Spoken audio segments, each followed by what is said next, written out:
So in this video we will discuss the differences between roughing and finishing operation. So these are nothing but two different machining operation. So the very first difference, objective of the rough pass is to remove bulk amount of excess material from the workpiece in every pass. So the major objective of the roughing operation is to remove the maximum material during every pass.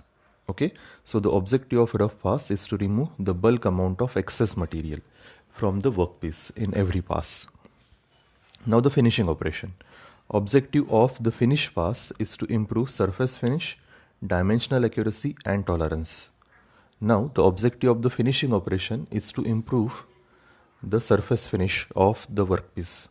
Then is to improve the dimensional accuracy and tolerance of the workpiece. So here you can see the roughing and finishing operation. Number 1 indicates the roughing operation, number 2 indicates the finishing operation. So in first operation, the maximum amount of material is being removed from the workpiece, whereas in second operation you can see the improved surface finish, dimensional accuracy and the tolerance. Next point, higher feed rate and depth of cut are utilized in the roughing operation. So in the roughing operation, generally higher feed rate and depth of cut is utilized to remove the maximum amount of material from the workpiece. So the depth of cut means the perpendicular distance from the machined surface to the uncut surface, that is known as depth of cut, whereas the feed rate is nothing but the distance through which the tool travels in one revolution of the workpiece, that is known as feed rate. So in case of roughing operation, higher feed rate and depth of cut is utilized. Now finishing operation, very low feed rate and depth of cut are utilized. So the main objective of the finishing operation is to improve the surface finish and dimensional accuracy, and hence very low feed rate and depth of cut is utilized. Next point, material removal rate is high in case of roughing operation. So as we are using high depth of cut and high feed rate, and hence we will be getting high material removal rate in roughing operation. Now finishing, material removal rate is comparatively low. So as we have already discussed, the feed rate and depth of cut is less as compared to roughing operation. So the material removal rate is comparatively low in case of finishing operation.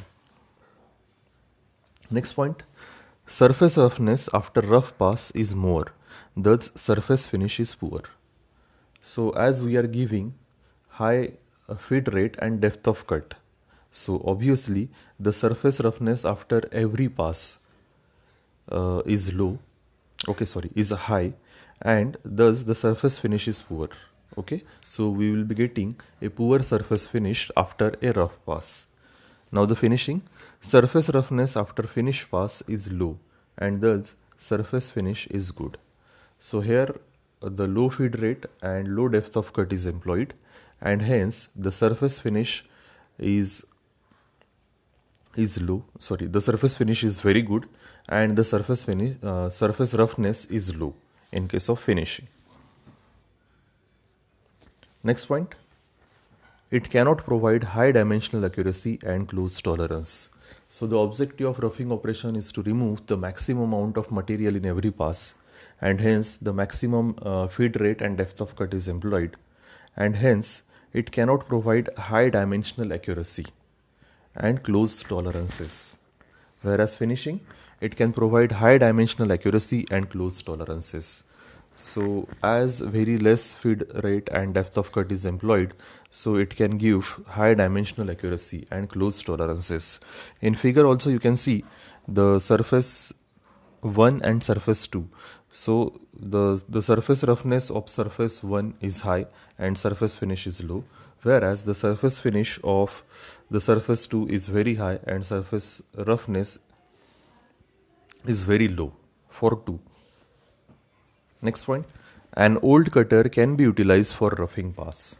So as we are giving higher depth of cut and higher feed rate, so we can use an old cutter in case of roughing operation, because the maximum amount of forces will be acted on the tip of the tool, because we are providing high feed rate and high depth of cut. So we can utilize an old cutter for the roughing operation. Now the finishing. Sharp cutter is highly desired to achieve good surface finish. Now in case of finishing operation, low feed rate and low depth of cut is given. So very less force is acting on the tip of the cutting tool, and we want to achieve high dimensional accuracy and close tolerances, right? So we have to use a sharp cutter during the finishing operation. Last point, the roughing is performed prior to the finish pass. Okay, so the roughing operation is done before the finishing operation. So during roughing operation, maximum amount of material is removed in every pass, and during finishing operation, the very less material is removed to give the finish appearance to that component. Now the finishing, it can be performed only after the rough pass. So the finishing operation is performed after the roughing operation. So during roughing operation, we will remove the maximum amount of material, and very less material is removed during the finishing operation, and that will be the last cut for that object. So this is the major difference in between roughing and finishing operation. Thank you so much for watching my video. Thank you.